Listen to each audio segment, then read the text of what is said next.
kembali lagi di ONG, Obrol Ngobrol bersama saya Priyo. Nah, tadi kita udah di segmen pertama udah bincang panjang lebar nih sama Mbak Weni. Kali ini Mbak Weni nggak sendirian tapi didampingin oleh kuasa hukumnya, Mas Ferry Aswan ya Mas? Iya, betul. Oke. Nah Mas, tadi udah ngobrol panjang lebar nih soal perkenalan sama Reski, terus kemudian hal-hal lain ya, soal hubungan masa lalunya, pribadi Mbak Weni juga. Tadi udah dibuka segala macam dengan berterus terang. Terima kasih Mbak Weni. Iya, sama-sama. Iya, Enji mau buka-bukaan. Nah, sekarang bicara aspek hukumnya Mas. Dasar hukum dari gugatan itu apa? Seberapa kuatkah itu? Saya buka ya. Monggo. Kalau untuk seberapa kuatnya ya itu yang harus kita uji di pengadilan kan ya. Tapi kalau pada dasarnya kita itu berpatokan pada putusan MK. Putusan MK nomor 46 tahun 2010. Di situ kan sudah dijelaskan bahwa sebelumnya direvisi ya. Sebelumnya putusan MK itu tidak seperti yang sekarang, tapi sudah direvisi dari Undang-Undang Perkawinan itu.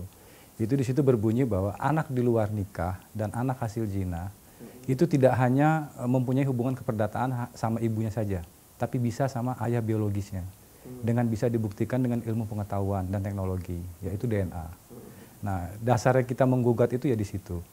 Dengan adanya putusan MK itu makanya kita menggugat gitu. Oke. Nah, kasus untuk bisa menang itu sendiri gimana Mas? Ya kalau untuk masalah menang ya itu kita serahkan kepada pengadilan. Yang penting kita berusaha, kita berjuang. Karena pada dasarnya itu tadi kembali lagi ke putusan MK itu sendiri.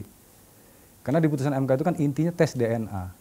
Itulah yang kita kejar supaya kita bisa dikabulkan, permohonan tes DNA kita itu dikabulkan gitu. Oke. Nah, tadi ngobrol juga sama Mbak Weni ya, soal tes DNA mulai dari biaya, terus kemudian kesediaan dari pihak sana juga. Mau apa enggak? Nah, kalau enggak mau itu bagaimana? Kalau mau kan ya alhamdulillah. Kalau tes DNA itu kan memang tidak bisa dipaksa ya, harus dengan sukarela gitu. Tapi karena kita sudah masuk ke pengadilan, makanya kita nanti mengajukan permohonan gitu, mengajukan permohonan untuk adanya tes DNA. Itulah makanya gugatan kita itu PMH, perbuatan melawan hukum. Gitu. Di situ nanti kita masukkan poinnya, salah satunya adalah tes DNA. Artinya dengan keputusan dari pengadilan itu, kalaupun mereka dari pihak sana nggak mau, tetap bisa ya? Ya, kalau seandainya nanti pengadilan memang mengabulkan permohonan kita tes DNA, ya nanti segera diajukan. Iya, segera diajukan kepada tergugat untuk melakukan tes DNA. Gitu. Nah, Mas, sebelum kasus ini muncul dan viral, komunikasi apa yang Mas sebagai kuasa hukum jalin sama Mbak Weni? Artinya kansnya nih, kans menang, kans kalah juga. Nah, ya, kalau untuk menang kalah itu pasti sudah umum ya. Terkadang kita berperkara itu kadang menang, kadang juga kalah gitu. Tapi pada intinya kan kita harus tetap berjuang gitu. Tetap berjuang bahwa dengan adanya putusan MK ini kita harus yakin bahwa bisa dijalani gugatan ini dengan adanya tes DNA itu tadi gitu. Tapi kita kembalikan lagi kepada majelis hakim. Apakah majelis hakim nanti mengabulkan atau tidak? Ya kembali lagi kepada majelis hakim. Oke. Nah, apakah salah satu gugatan yang sekarang dituntut ini adalah terkait sama katakanlah untuk masa depan si anak ini? Iya, betul. Terutama soal wali nanti nikah ya, apalagi dia anak perempuan ya. Perlu, kalau di Islam kan mungkin perlu wali dari seorang ayah. Apakah itu yang dikejar? Oh tidak. Kalau ke situ kita tidak bisa. Gitu. Karena itu nasabnya terputus. Dari hukum Islam itu nasabnya terputus. Karena tidak ada pernikahan. Nah, tapi yang kita kejar itu adalah hubungan keperdataan antara ayah biologis dan anak. Itu gunanya untuk melindungi haknya anak. Jadi kalau kita dikatakan untuk ke arah minta untuk supaya jadi wali nikah atau bisa mendapatkan waris atau bisa bintinya itu tidak ada, itu tidak bisa. Kita memang tidak pernah ke arah situ. Karena bukan ke arah situ ya? Enggak, tidak bisa. Memang tidak bisa juga. Karena di hukum Islam memang tidak boleh itu. Gitu. Jadi kita benar-benar berpatokan pada putusan MK yang hanya untuk hubungan keperdataan antara ayah biologis dan anaknya. Dan itu juga hanya mencakup nafkah untuk si anak, udah gitu anak juga mengetahui siapa ayahnya, gitu. Hanya sebatas di situ. Iya, makanya kita minta itu pengakuan kan. Pengakuan. Gitu. Nah, ini Mbak Weni, ini tadi ini bukan hal yang dikejar yang utama ya, tadi dikatakan namanya. Artinya Mbak Weni siap menang dan siap kalah ya Mbak? Iya. Siap menang siap kalah ya. Nah kalau itu tadi Mbak, kalau misalnya hak dari bintinya itu tadi tidak diperoleh, terus gimana nih Mbak?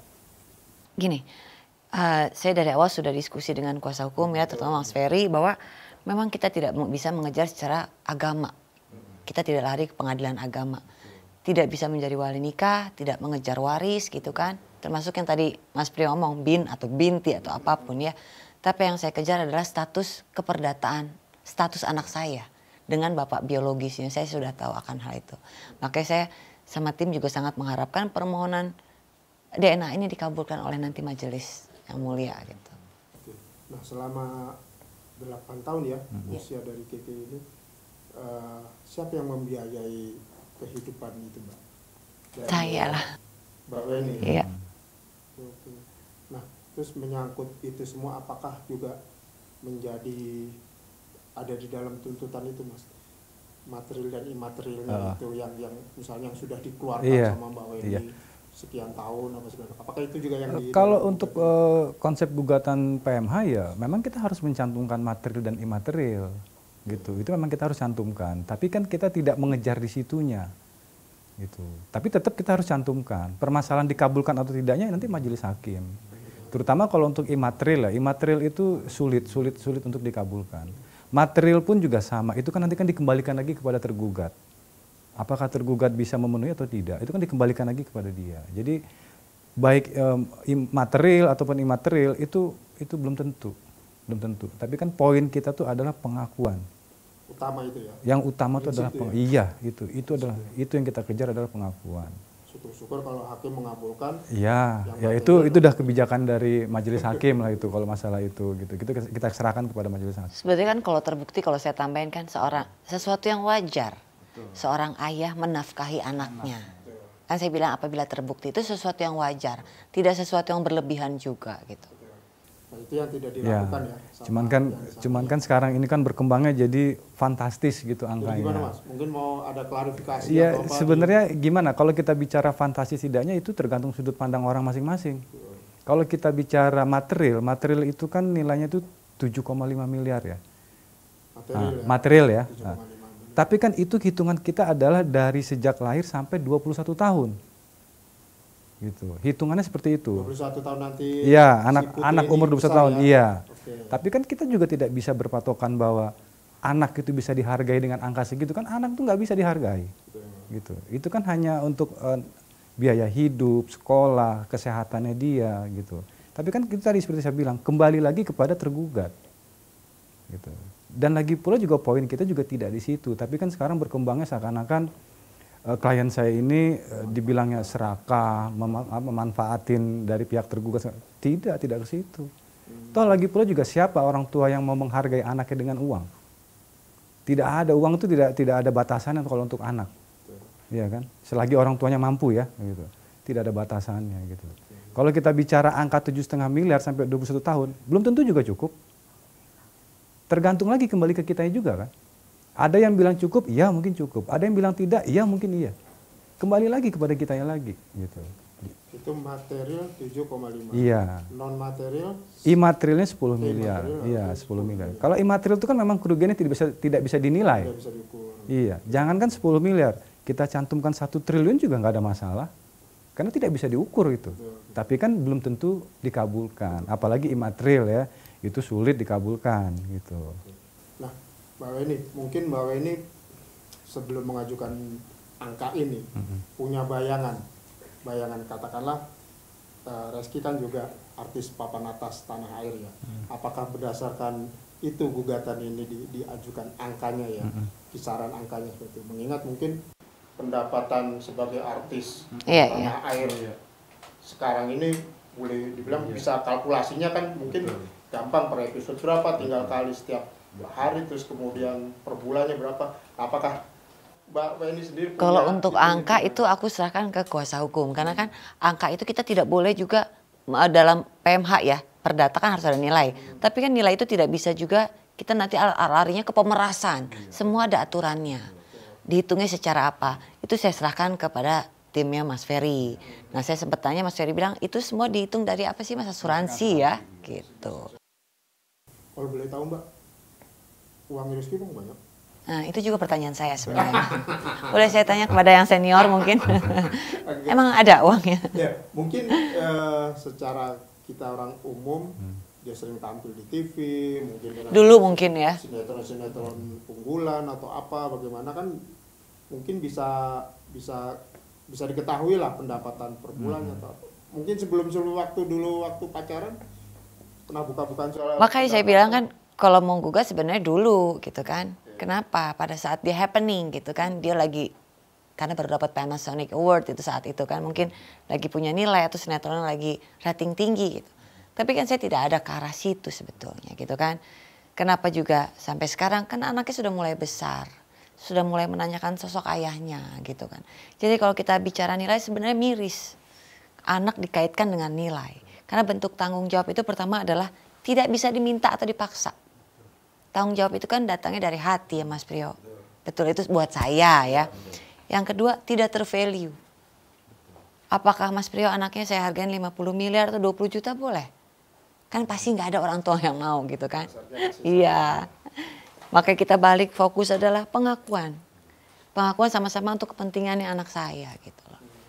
Tapi kabarnya Mbak, pendapatan Rizky bisa sampai. Kabar burung atau kabar? Ya, mungkin. Ya, makanya mungkin Kan kalau kabar burung bohong. Jadi kabar terkini atau gimana? Saya tidak bisa mengomentarin ya Mas, apalagi wilayah dapur orang gitu. Itu silakan persepsi masing-masing. Cuman kita pun menentukan angka itu kan karena memang harus pertama, yang kedua berdasarkan hitungannya kuasa hukum saya asuransi atau apa gitu. Karena memang harus ada angka di situ. Gitu. Karena kita juga tadi ya seperti Bu Eni bilang ya kita tidak mau ada unsur pemerasan di situ. Kalau 7,5 miliar tadi kita bagi 21 tahun, itu per bulan itu sekitar 30 juta. Nilai 30 juta sekarang dengan 30 juta nanti 10 tahun ke depan, itu kan sudah berbeda. Pasti kan turun, menyusut. Gitu. Nah kalau 30 juta per bulan, biaya sekolah, biaya anak, untuk kesehatannya dia dan segala macam, ya itu saya rasa masih umum. Tapi kan kita tidak memaksa harus sekian 30 juta per bulan, tidak juga. Itu kan kembali lagi ke majelis hakim. Majelis hakim juga nanti akan bertanya lagi kepada tergugatnya. Kemampuan ya. Iya. Masalah setuju tidaknya nanti dijawab sama mereka kan gitu. Nah ini kan yang sekarang yang jadi permasalahan mungkin juga di persidangan itu adalah tidak munculnya si tergugat. Oh, iya. Itu. Nah apakah ini cukup buat dari pihak Mas dan Mbak ini cukup diwakilkan sama pengacara saja cukup apa bagaimana? Kalau dari awal itu majelis hakim itu pas membuka persidangan itu dia sudah berpesan juga bahwa lebih baik perkara ini dimediasikan, diselesaikan secara kekeluargaan. Begitu kita juga sudah kan hakim mediator beda ya sama majelis hakim itu kan. Begitu kita sudah memasuki mediasi, hakim mediator pun juga sama mengatakan dia meminta supaya ini bisa selesai secara kekeluargaan. Dan dia juga meminta kepada pihak tergugat untuk hadir. Dari sidang pertama itu sudah diminta untuk hadir. Biar bisa bertemu langsung dengan Bu Beni dan langsung bicara kan di situ kan. Tapi kan faktanya kan sidang pertama juga tidak hadir, yang kedua juga tidak hadir, yang ketiga pun tidak hadir gitu. Tapi hakim memang sudah meminta untuk hadir gitu. Tapi kan alasannya ya ada kegiatan, sakit. Terakhir sakit ya kalau nggak salah. Yang kedua yang sakit. Yang kedua yang sakit. Yang terakhir itu kalau nggak salah ada kegiatan yang nggak bisa ditinggal atau apa gitu. Kalau nanti sampai keempatnya. Keempat sudah tidak ada kan, udah deadlock. Oh, okay. Sudah deadlock gitu. Sudah mediasi itu sudah selesai, sudah deadlock. Jadi kita masuk ke pokok perkara. Pokok perkara. Ya? Pokok perkara. Makanya nanti sidang berikutnya itu adalah jawaban dari tergugat atas gugatan kita. Okay, gitu. Okay. Tanggal berapa? Tanggal 18 Agustus. 18 Agustus. 18 Agustus. Oke. Mbak Weni udah mengira belum, katakanlah bahwa ketika masuk sidang ini terlapor atau tergugat tidak akan hadir. Sudah mengira apa belum? Enggak sih, saya masih positif aja. Saya masih energi yang baik gitu ya artinya. Tapi setelah tidak datang pun ya sudah, artinya tidak ada itikat untuk berbicara kekeluargaan. Itu aja. Dan sidang terus berjalan. Dan saya akan terus maju sesuai yang diskusi dengan Mas Ferry bahwa kita akan terus maju seandainya ditolak, seandainya bicara andai-andai, ditolak untuk pengajuan tes DNA, kita akan terus apa kasasi ya Mas ya? Banding dulu, banding dan kasasi sampai PK, ke pembuat kebijakan PK, tersebut. Yang undang-undang pernikahan yang direvisi itu loh Mas Priok. Artinya sekian tahun pun ini akan berjalan. Iya, kita jalan. Ya? Nggak apa-apa. Ya namanya berjuang ya, berjuang itu kan kita tidak tahu titiknya sampai di mana. Kalau bicara lelah, ada kadang perasaan capek itu ada gitu. Tapi ya untuk anak capeknya hilang. Tapi Mbak sampai sekarang sama sekali nggak ada komunikasi ya, terutama pas lagi sudah memasuki masa sidang itu nggak ada pernah komunikasi ya. Deadlock gitu benar-benar. Deadlock. Atau mungkin ada mediator dari pihak sana yang menghubungi Mbak atau pihak Mbak yang menghubungi ke sana? Dulu aja sebelum ketemu Bang Ferry gitu kan, jauh sebelum ketemu Bang Ferry dicoba jalur itu, tapi bukan dari saya, tapi pihak paman saya lah yang mewakili keluarga, telepon ke bapaknya, tapi kan deadlock juga karena di blok. Gitu, sampai sekarang. Beberapa kali dicoba lah. Dan kita juga sebelum menggugat tuh juga kita melakukan klarifikasi dulu secara kekeluargaan gitu. Jadi kita tidak langsung main gugat itu enggak. Mendatangi keluarga sana apa gitu? Saya mencoba ke salah satu kerabatnya mereka. Gitu. Saya bicara sama salah satu kerabatnya bagaimana kita selesaikan permasalahan ini secara baik-baik gitu. Supaya tidak melebar kemana-mana. Dan dari awal pun juga kita sudah bicara, kita tidak mau masalah ini ketahuan oleh media. Jauh sebelum media tahu, saya sudah bicara masalah itu. Baik ke kerabatnya ataupun ke pengacara yang sebelumnya ya. Tapi di tengah jalan tiba-tiba pengacara yang lama itu dia kabari ke saya, dia bilang, "Bang, mohon maaf, ini saya didatangi oleh media. Dan media ini mau cross check apakah benar perkara yang sedang kita pegang ini benar adanya begitu. Jadi saya mohon izin nomor telepon Abang saya kasih ke media begitu. Oh ya silakan aja, kalau hanya untuk konfirmasi silakan aja. Nah semenjak itulah akhirnya terbuka di media. Jadi kalau misalnya ada yang mengatakan dari pihak kita atau dari pihak Bu Weni atau saya yang pertama kali ke media, itu salah. Tapi kan berkembangnya seakan-akan dari kita. Kenapa dari kita? Ya karena kita duluan yang muncul. Jadi opininya itu seakan-akan kita yang ngadu ke media, padahal tidak seperti itu. Oke. Nah, Mas sebagai kuasa hukum, gimana membangkitkan rasa kepercayaan diri dalam diri klien, terutama Mbak Eni. Ketika awal-awal kan hujatan. Gak berani muncul ya, gak berani muncul, berani cuma pakai suara aja, rekaman suara. Iya. Apalagi setelah itu netizen banyak benar yang banjir ke Mbak Eni. Nah itu gimana tuh? Ya. Inisial W ya. Inisial W. Ya kalau dari awal sih saya sudah bilang sama klien saya, dia tidak muncul salah, dia muncul juga salah. Jadi sebaiknya ya sudah kita lepas aja. Kalau memang seharusnya kita muncul, sudah kita muncul aja. Gitu. Dan saya juga menguatkan klien saya juga sama. Yang penting kita itu percaya kepada putusan MK. Putusan MK itu bisa diterapkan. Gitu kan cuma juga kan kalau ada putusan MK tapi kita tidak bisa menerapkan kan gitu. Itu yang menjadi pegangan. Iya, itu yang jadi pegangan saya gitu. Apalagi di putusan MK itu jelas bisa dibuktikan asal dengan adanya tes DNA. Itulah dari awal yang saya minta untuk tes DNA. Nah, sekarang tes DNA-nya itu kapan kira-kira? Nunggu dari enggak, kan nanti kan jadwal sidang berikutnya itu kan jawaban dari tergugat ya. Nah, di situ juga kita nanti akan mengajukan surat permohonan untuk tes DNA. Gitu. Putusan sela itu ya? Iya, di putusan sela itu nanti. Artinya nanti inisiatif yang menjalankan dari pihak Mbak Weni ya kita yang minta untuk Itu prosesnya gimana Mas? Kita ajukan permohonan kepada majelis nanti. Setelah nanti menunggu keluar keputusan kalau oke. Enggak, jadi kan pihak mereka kan memberikan jawaban tuh. Yeah. Kita juga memberikan permohonan untuk tes DNA sebelum masuk ke pembuktian. Oke. Gitu. Lama nggak sih kalau tes DNA itu? Tes DNA itu. Kabarnya dulu sampai lama, sampai bertahun-tahun. Enggak. Kalau nggak salah sekitar 7 hari itu. Sekitar 7 hari tes DNA itu. Yang cepat ya. 3 hari sampai 7 hari kalau nggak salah itu. Tes DNA itu. Yang lama mungkin butuh hati nurani buat melakukannya itu. Karena itu tadi tidak bisa ada paksaan ya. Tapi kalau sudah sampai di pengadilan dan pengadilan setuju dengan permohonan kita ya nanti kan pengadilan memberikan perintah supaya lakukan tes DNA. Oke. Gitu. Nah, Mbak Weni mengenai masih soal tes DNA ya. Ngomong-ngomong Mbak Weni tahu juga nggak golongan darah Reski kemudian sekarang si Keke segala macam golongan darah. Udah sampai ke sana belum memeriksakan? Kalau golongan darah itu anak, pengetahuan aku ya, anak itu akan ikut golongan ibunya atau ayahnya. Iya. Kebetulan Keke ikut aku. Oh, kebetulan itu. Iya. Nah, itu akan mempersulit nggak tuh? Apa? Kalau misalnya perbedaan golongan. Oh antara enggak, si enggak, anak enggak. dengan Golongan si darah Ukuran anak- bukan ukuran dari situ. bukan di situ iya. Golongan darah pasti anak itu kalau nggak ikut ayah ya ikut ibu. Gitu. Tapi kalau kita ngelihat secara dari pandangan saya ya gitu. Jadi dari pandangan saya secara fisik anak kan sudah mirip sama ayahnya. Genetik ya. Genetiknya itu. Genetiknya. Iya, tapi kan harus dibuktikan lagi dengan DNA itu tadi. Makanya inti dari semua ini adalah DNA.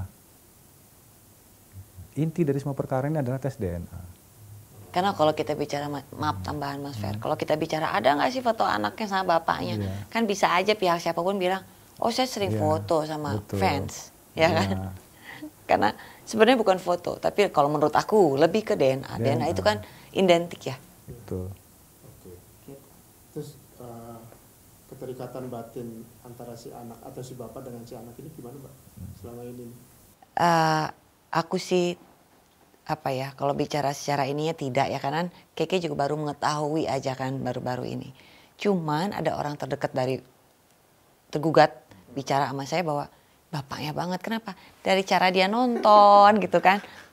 Ada kan identik itu kan, ada yang begitu. Ini kan pandangan saya ya, dan saya dikasih tahu itu caranya nontonnya tuh sama, micing-micingin mata atau gimana gitu loh. Dia punya salah satu sifat yang mirip sama ayahnya gitu. Kalau secara fisiklinya? Orang bilang sih mirip ya, cuman itu lagi kita kan tidak bisa bicara mirip atau tidak, perlu pembuktian gitu. Karena kan kalau anak masih kecil tuh kan terkadang kan di satu sisi mirip ayah, di satu sisi mirip ibu. Karena masih berubah-berubah juga Iya, mukanya. betul. Kayak gitu. Tapi sih kalau dari pandangan saya sih lebih ke ayah ya. Lebih ke ayah gitu. Tapi banyak juga yang mengatakan lebih ke ibu bilang gitu. Tapi kan pendapat orang bebas lah. Oke lah. Ya kita doakan aja. Iya. Mungkin ada yang mau disampaikan lagi tambahan? Mas Heri, Mbak Weni. Ya itu tadi kalau untuk tambahan dari saya sih ya semoga aja ini untuk yang mengikuti berita ini ya gitu, bahwa kan banyak yang mengatakan kita ini mencarinya itu waris. Kembali lagi seperti tadi ya, waris, wali nikah. Itu saya tekankan sekali lagi tidak, kita tidak ke arah situ. Karena di hukum Islam pun tidak bisa itu. Nah kalau kita memang larinya ke arah waris, wali nikah, itu kita ke pengadilan agama, bukan ke pengadilan negeri. Gitu. Nah kita kan sekarang ini kan larinya ke pengadilan negeri, karena kita dasarnya kita tuh adalah putusan MK. Gitu. Tapi kan banyak, saya juga nggak tahu ya, yang persepsi itu mengatakan tidak bisa wali nikah, saya juga bingung. Itu mereka mengikuti dan melihat tidak berita ini, saya juga tidak tahu. Kok mereka bisa komentar seperti itu? Kalau mereka mengikuti pasti mereka tahu bahwa kita tidak ke situ. Gitu. Bisa juga mungkin yang komentar itu mungkin tidak punya kuota kali. Yang pasti netizen. Iya. Mbak Weni ada yang mau disampaikan, Mbak? Yang terbaik aja lah dari semua ini. Mudah-mudahan saya tetap sehat, Keke juga kasih sehat gitu kan. Jadi bisa melanjutkan perjuangan. Betul. Dan mungkin juga saya senangnya dengan kasus ini keluar, banyak ya Mas ya, Iya. perempuan yang punya kasus seperti saya akhirnya speak up. Iya. Ya kita tidak bicara kebetulan ayah tidak harus selalu selebritis kan. Ada yang tokoh atau apa gitu. Siapapun personnya. Mereka juga manusia. Punya kesalahan. Tapi kan bisa kita luruskan kembali salah kita itu. Banyak yang ke Mas Ferry juga. Iya. Dari imbas Iya, dari Iya. banyak yang bertanya sama muncul saya. satu-satu. Iya.